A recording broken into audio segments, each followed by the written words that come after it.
안녕하세요. 어머님과의 갈등으로 고통받고 있는 30대 여성입니다.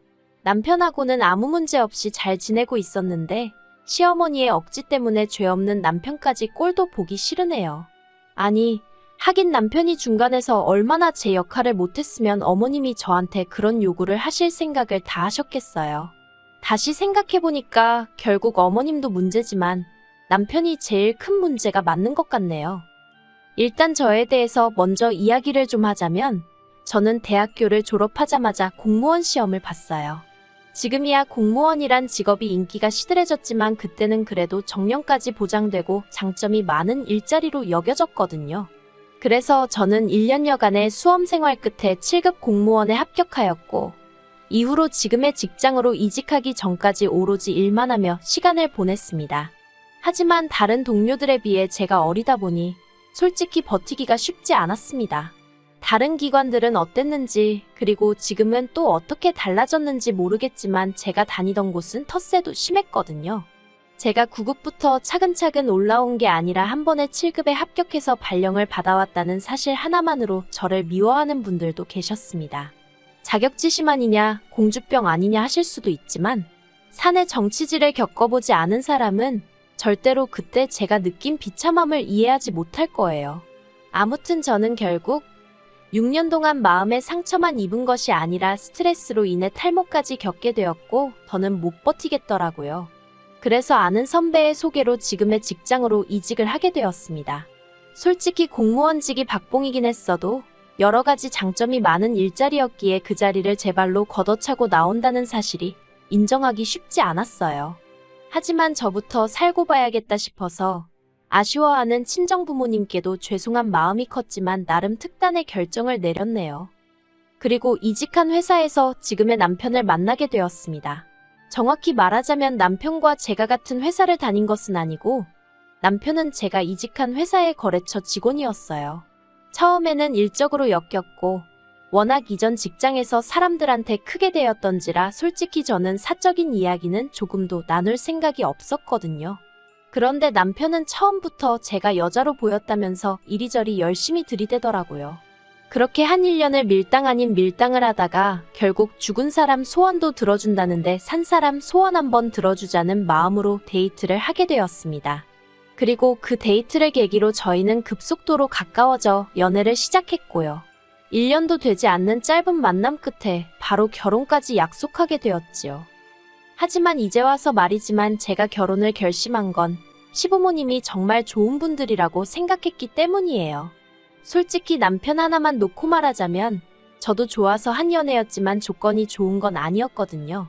특히나 경제력만 두고 보자면 솔직히 저보다 조금 못한 상황이었어요. 물론 결혼을 결정하는 데 있어서 경제력이 전부는 아니겠지만 경제력을 제외한 다른 부분은 정말 거의 비슷비슷했기 때문에 하는 말입니다. 하지만 제가 어디다 대고 제 남편이 돈을 잘 버네 못 버네 그런 소리를 하겠어요? 솔직히 해봤자 제 입으로 제 남편이 저보다 못났다고 하는 것밖에 안 되는데 그러면 제 얼굴에 침 뱉기나 다름없잖아요. 그래서 주변 지인들은 물론이고 친정부모님께도 솔직히 남편에 대해서 조금 부풀려 말하기도 했습니다. 그리고 그렇게까지 하면서도 결혼을 결심한 거 처음에 말한 대로 시부모님들의 영향이 컸어요. 처음 시댁에 결혼 허락도 받고 인사도 드릴 겸 갔었는데 그때 시부모님이 보여주신 태도는 정말 인상적이었습니다. 사실 주변 지인들로부터 시집살이나 고부 갈등에 대해서 무시무시한 이야기를 워낙에 많이 들었던지라 기대는커녕 걱정이 태산 같았거든요. 그런데 그런 제 걱정은 기우에 불과했습니다. 시댁 현관을 들어서는 순간부터 어머님이 어찌나 저를 반겨주시던지 오히려 몸둘 바를 모르겠더라고요. 그리고 저를 보는 내내 시부모님의 얼굴에선 미소가 끊이질 않았습니다. 어머님이 말씀하시기를 당신은 늘 딸 같은 며느리를 보고 싶었는데 첫째랑은 그게 잘 안 되어서 참으로 섭섭하셨다는 거예요. 하지만 생글생글 웃는 저를 보고 있으니 저랑은 잘 지낼 수 있을 것 같다 하시면서 너무너무 기쁘다고 제 손을 꼭 잡아주셨지요. 그리고는 이 집에서 너는 손가락 하나도 까딱하지 말라고 하시는 게 아니겠어요? 그래서 제가 정말 좋은 어른들을 가족으로 맞이하게 되었다는 생각에 감사한 마음이 절로 들었고 앞으로 살면서 제가 정말 잘해야겠다는 다짐까지 했답니다. 시댁의 형편은 좋지 않았고 남편과 제가 한참 결혼 준비를 하던 와중에 아주버님의 이혼 소송이 마무리되었어요. 아주버님이 양육권을 가져오는 대신 위자료를 주게 된 상황이었는데 남편 말로는 그 위자료를 어머님이 내주시게 되었다더군요. 그때만 해도 그게 무슨 의미인지 이해하지 못했습니다. 단순하게 아주버님이 경제력이 없으신가, 당장 형편이 어려우신가 그래서 어머님이 빌려주시나 그 정도로만 생각한 제가 멍청했지요. 아무튼 그래서 어머님 아버님이 당장 저희 결혼에 보태줄 돈이 없다고 말씀하시더라고요. 대신 저희가 살다가 어려운 순간이 오면 그때는 잊지 않고 도와주시겠다고요.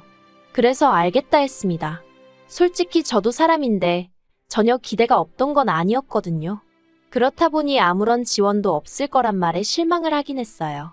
하지만 말씀이라도 언젠가 저희가 요청하면 그땐 꼭 해주시겠다 하셨으니 마음만이라도 감사하게 받자 생각하고 신경 쓰지 않으려고 했습니다.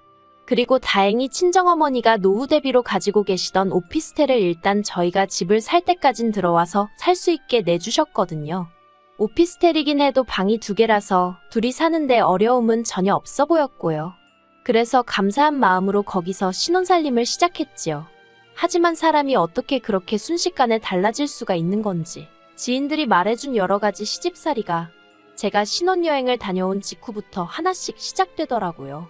그렇지만 저 괜찮았습니다. 그거 하나하나 여기다 적지도 못해요. 그랬다간 석 달하고도 열흘은 밤을 새워야 할 테니까요. 아무튼 어머님 아버님 편찮다고 하실 때마다 죽 써서 매일같이 찾아뵙고 심부름하고 알고 보니 병명도 없는 꾀병에 가까웠지만요.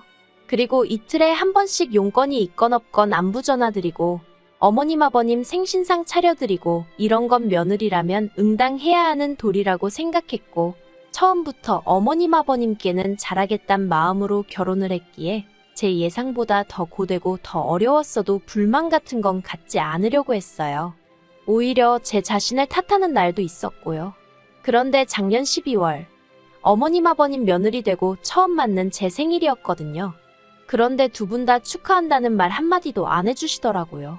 처음엔 내가 말씀을 안 드렸나 싶었는데 생각해보니까 결혼 전엔 한번 같이 챙긴 적도 있어요. 그래서 그러면 깜빡하신 건가 생각도 했는데 그러면 최소한 남편에게 한번 물어보실 수 있는 거 아닌가 그런 생각도 들대요. 왜냐하면 남들 생일 다 돌아오는데 어머님 며느리만 생일이 없을 리도 없고 우연이라도 그러고 보니 우리 며느리 생일은 언제지? 하고 생각할 수도 있잖아요. 하지만 알게 된 진실은 솔직히 어이가 없는 정도가 아니라 저를 화나게 만들었습니다. 알고 보니 남편이 어머님께 경희 생일이 지나갔는데 이제라도 늦어서 미안하다 늦었지만 축하한다 한마디 해주시면 안 되냐고 넌지시 말씀을 드렸던 모양이에요. 그런데 어머님이 걘 네가 축하해줬으면 됐지. 뭐 대단한 날이라고 온 가족이 나서야 되냐는 식으로 말씀하시더랍니다.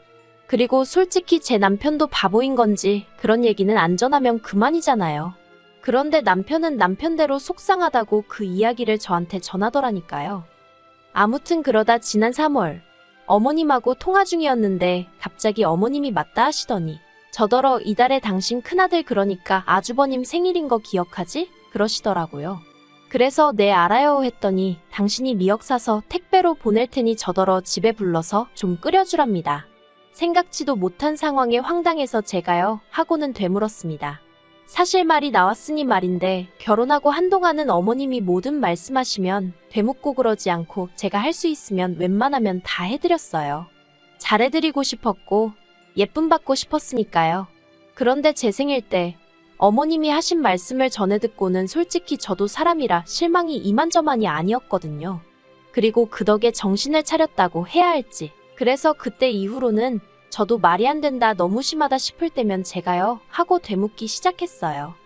아무튼 제 반응에 어머님도 좀 기분이 나쁘셨는지 왜 안 되겠니? 못하겠어? 하곤 되물으시더라고요. 그래서 못하죠.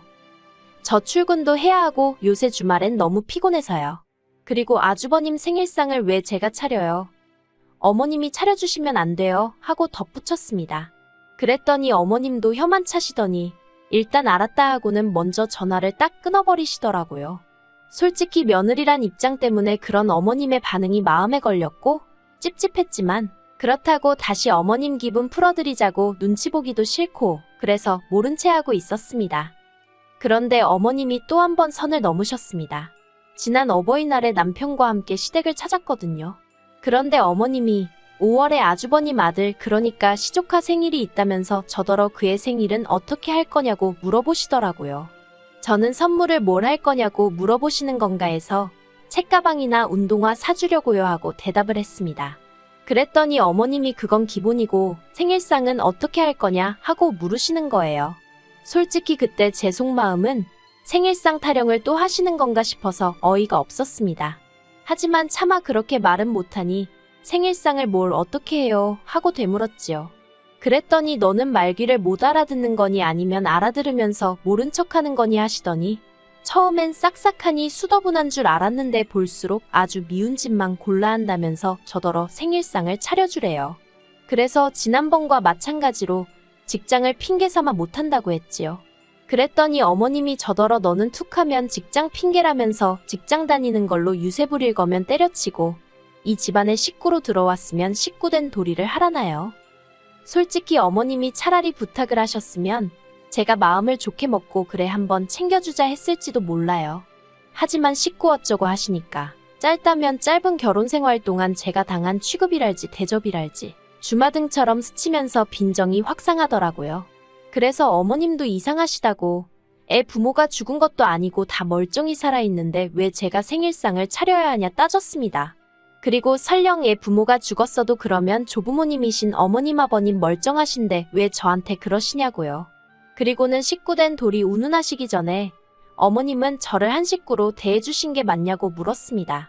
그랬더니 어머님이 어머머 소리만 연신하시고는 저더러 그런 소리 하면서 누가 잘했네 따질 거면 그냥 가라더군요. 그래서 어쩔 줄 몰라 하는 남편은 내버려두고 저 먼저 올라와 버렸어요. 집으로 오는 차 안에서 왜인지 눈물이 끝도 없이 나더라고요. 이런 꼴을 당하자고 결혼했나 싶기도 하고. 그리고 제가 집에 오고 얼마 지나지 않아 남편도 왔어요. 남편이 그렇다고 자기를 버려두고 가는 게 어딨냐면서 자기가 그래도 아주버님하고도 이야기했다며 저를 달래주대요.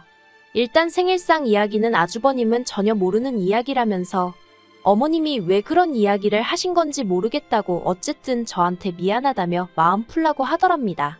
그리고 아주버님 말이 사실이건 아니건 간에 어쨌든 사과를 받았다 생각하니 마음은 좀 풀리더라고요. 하지만 어머님은 이튿날 남편과 제가 쉬고 있는데 연락을 해오셔서는 하시는 말씀이 말년에 이런 험한 꼴을 볼지는 몰랐다면서 다른 집들은 딸들이 나서서 부모 모시고 여행도 다니고 형제들 생일도 챙기고 그러는 게 보기 좋아서 저한테 얘기를 한 거라며 제가 얼마나 시부모 알기를 우습게 알면 툭하면 제가요? 왜요? 그런다고 저 때문에 너무 상처를 받으셨답니다. 어머님의 하소연인지 분노인지 아무튼 들어드리는 동안 저도 너무 어이가 없었어요. 어머님 말씀대로 저도 저희 친정에서는 부모님 모시고 여행도 가고 제 언니 동생 생일도 챙기고 합니다. 그런데 그건 제 가족이고 제 친정이잖아요. 제가 이만큼 살 수 있게끔 여러모로 도와주고 지지해준 진짜 제 가족이요. 저를 위해 포기하고 희생한 부분도 많았을 테고요. 하지만 어머님은 제가 크는 동안 막말로 100원 한 푼 보태신 거 없으시면서 저더러 저희 친정에 하는 효도를 당신한테 똑같이 하길 바라시니 애시당초 가능할 수가 없잖아요. 그래서 남편한테도 나는 할 말 없다고 당신이 알아서 하라고 전화기 넘기고 방으로 들어가 버렸습니다. 방문에 귀를 대고 엿들으니 그래도 남편이 어머님한테 그걸 왜 경희가 챙겨야 하냐면서 경희 탓 좀 하지 마시라고 경희는 내 와이프 하려고 나랑 결혼한 거지 엄마 며느리 하자고 나랑 결혼한 거 아니라며 제발 꿈 깨시라 어쩌라 한 소리 하더라고요. 그런데 얼마 안 있다 방에 들어와서는 저더러 한다는 소리가 자기가 어느 정도 화를 내놨으니까 이제 저한테 어머님한테 못 이긴 척 연락드리고 한 번만 져드리랍니다. 그래야 그림이 좋지 않겠냐고요. 그런데 그 소리를 들으니까 솔직히 남편이 어머님한테 화낼 때만 하더라도 그래 남편이 저렇게 나를 위해 나서줬으니까 어머님이 나한테 하신 막말은 없던 일처럼 마음에 담아두지 말아야겠다 생각하던 찰나였거든요. 그런데 남편의 이중적인 모습에 눈물이 왈칵 나면서 제가 져드리긴 뭘 져드려야 하냐고 소리를 질렀어요. 그리고는 할 도리 다 하고 살았는데 초장부터 나한테 돌아오는 게 이런 것 뿐이니 앞으로 당신이랑 살아봤자 뻔할 뻔짜라고 이럴 바엔 지금이라도 헤어지자고 악을 썼네요. 그랬더니 남편이 그런 뜻이 아니었다며 금세 제 앞에서 싹싹 빌면서 어머님한테는 사과 안 해도 된다 화내지 말라며 저를 말리더라고요. 그래서 일단은 그날 이후로 서로 약속한 건 아니지만 어머님은 물론이고 시댁에 관한 이야기는 한마디도 안 하고 지내고 있어요. 그런데 언제까지 이렇게 지낼 수 있을지. 당장 다음 달엔 또 아버님 생신이거든요. 저야 당연히 모른 척하고 싶고 안 챙기고 싶은데 그랬다가 남편 가슴에 말은 안 해도 괜히 한처럼 맺히진 않을지 걱정도 되고 그렇네요. 회사야 그만두고 이직해버리면 그만이었는데 그래도 이렇게 법적으로 사회적으로 가족으로 묶여버리니까 여러 가지로 어렵고 힘이 듭니다. 그래도 일단은 남편이 바짝 엎드려서 제 눈치를 살피고 있으니 본인도 아버님 생신인 건 알고 있을 테니 남편이 어떻게 할지 지켜봐야겠어요.